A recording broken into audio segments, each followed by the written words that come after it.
Alright, so the Ravens were able to hold on to a win over the Cincinnati Bengals on Sunday. Final score was 19 to 14 or 19 to 12, depending on how you want to judge that last 11 seconds of the fucking game, which I thought was atrocious. But they were mainly led by Terrell Suggs in the defense, but Joe Flacco is no leader whatsoever.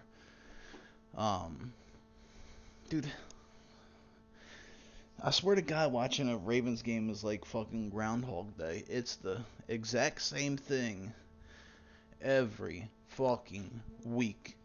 I swear to God, yo, the offense and Joe, like they script like their first three series and just work on that all week long. Every fucking game. After the third drive, it's 10 to nothing, and it's the same thing. They drive down, get a touchdown or a field goal. The next drive, they drive down, get a touchdown or a field goal. So it's like 10 to nothing every game after the second drive. And then the third drive, they drive down and somebody shoots them in the foot and they don't get any points. And then they are done for the rest of the game until the fourth quarter. It's the same thing every week. How do you not manage to put up more than one touchdown against the 28th ranked defense in the NFL? I don't even understand why the people on the radio on 105.7 The Fan are talking about, oh yeah, all we gotta do is win this game, this game, this game. We're going to the playoffs, baby. We might be going to the playoffs, but we're not capable of beating a team that's actually good or has a winning record because of our fluke quarterback can't score more than one touchdown a game. He can't even fucking slide right. That's how bad Joe is this year. He can't even slide right. First off, he's right-handed. I'm right-handed. I played baseball for 15 years. I never one time slid on my left leg. Never. Every single person that I played with, I played with like I don't know, like 7 or 8 lefties. They always dove head first, no matter what. Even when they didn't need to, they dove head first. But I've never seen somebody slide as bad as Joe. And honestly, I can't even remember seeing a person slide on their left leg, to be honest. But yeah, Joe was terrible.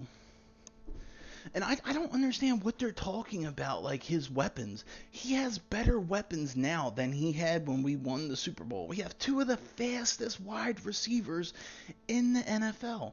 We have Steve Smith, who will basically catch anything that's near him, unless the guy covering him is like 6'5" and he can't reach it. And Kamar Aiken has good hands. It's just Joe never throws him the ball, and I think that has a little bit to do with Kamar being a little bit slower, so he's not allowed to create as much space. But I mean, fuck, he has some of the best weapons he's ever had since he's been here, and he can't fucking succeed. It's just ridiculous. And yeah, they have a little bit of problem with the offensive line, but that's like one position, which is usually left guard or left tackle, depending on if Stanley's playing or if Lewis is playing. It's either left guard or left tackle.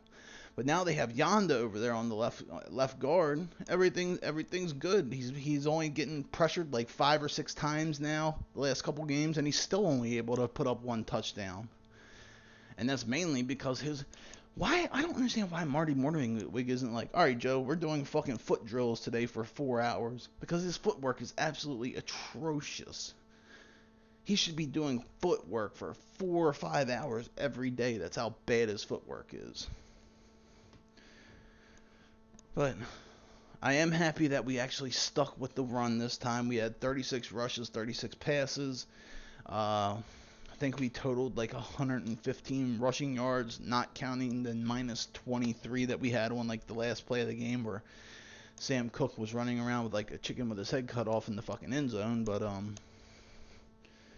yeah, I would not expect to see that play again after this year, because they're going to be fixing that in the off season. Terrell Suggs and that defense, they were absolutely lights out. They were fucking nailing Andy Dalton, putting him on his ass.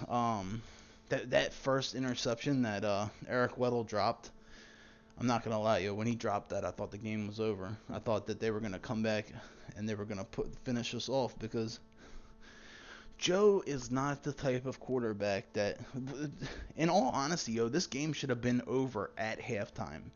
If Joe was a decent quarterback, he would have put this team away before halftime. But he's not.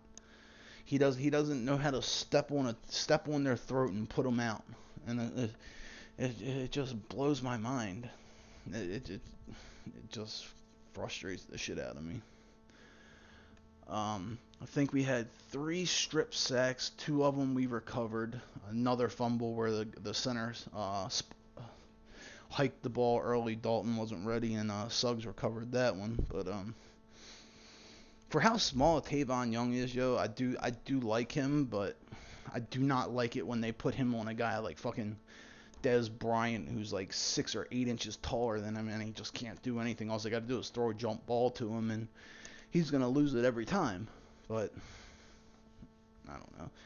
Jimmy Smith once again not playing, waste of $40 million fucking dollars. But yeah, defensively I thought we looked good. So that's the only upside to this team is defensively we look great, but Joe looks like shit like usual. So all right, I'm out. Later.